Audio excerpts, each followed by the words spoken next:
Décidément, j'ai un coup de cœur pour la compagnie Fast4 avec son jeu La pièce cachée. Il s'agit d'un jeu pour les 5 ans et plus, aux multiples facettes car il peut se jouer de différentes façons.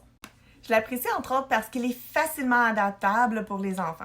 Je m'explique. En milieu de garde ou même à la maison, les enfants ont parfois besoin de socialiser avec leur père et parfois ils ont besoin d'avoir des moments pour être seuls. Dans les deux cas, on peut leur proposer ce jeu parce qu'il se joue aussi bien en mode solo, en équipe pour favoriser la collaboration, qu'en mode compétitif. J'adore ça. Le jeu en soi est pas compliqué, mais je te confirme, il est très bien pensé. Les consignes sont simples et brèves. Le niveau de difficulté peut être modifié pour le rendre aussi intéressant pour les adultes.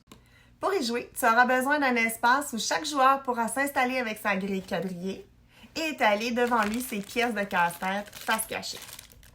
De cette façon-là, il n'y a pas de triche et tout le monde commence au même niveau.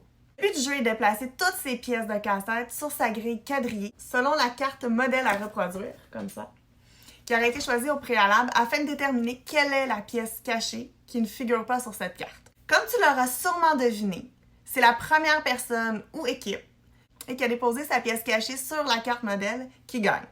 Ici, nous avons ajouté une étape lors de notre partie en mode compétitive pour éviter tout conflit éventuel, parce que j'ai un garçon qui a un trouble oppositionnel, j'ai ajouté une cloche à faire sonner lorsque la pièce cachée est trouvée.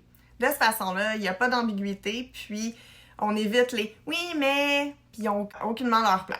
Le but lorsqu'on joue en mode solo est bien entendu de découvrir la fameuse pièce cachée, mais aussi de battre son record personnel en utilisant un chronomètre. Avant, dans le cas où on décide de ne pas utiliser le chronomètre en mode solo, il est alors possible d'utiliser ce jeu comme outil de relaxation pour aider au retour au calme avec les enfants.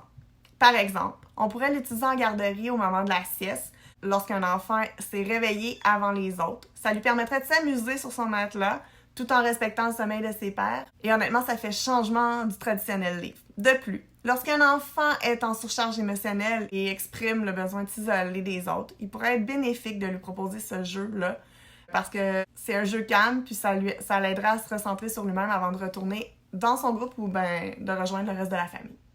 Si tu désires un peu plus de défis, c'est possible en jouant en mode description. Toutefois, cette formule nécessite 2 joueurs et plus. Ce mode est idéal pour parfaire le vocabulaire de tes enfants car il requiert un orateur. Celui-ci devra décrire la carte modèle qu'il aura choisie, incluant chacune des pièces et leur emplacement. Les joueurs devront, pour leur part, comprendre et analyser les informations reçues par le narrateur afin de reproduire le plus fidèlement possible la carte modèle à reproduire, sans lui l'avoir vue et ainsi obtenir le maximum de points. Pour me simplifier la vie, j'ai mis les pièces de jeu selon leur couleur au verso dans des sacs identifiés, comme ça, ici. Donc, lorsqu'on joue, chaque joueur prend une grille, quadrillé et un sac. Aussi, tes enfants peuvent utiliser les pièces sous forme de jeu de mémoire. De cette façon-là, ça te fait un jeu de plus sous la main lorsque tu pars en voyage, sans augmenter le volume de tes bagages.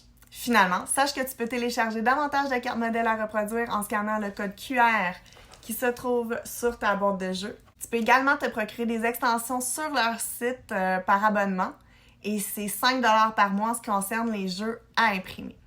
En passant, il y a même des jeux gratuits. Je dis ça, je dis rien.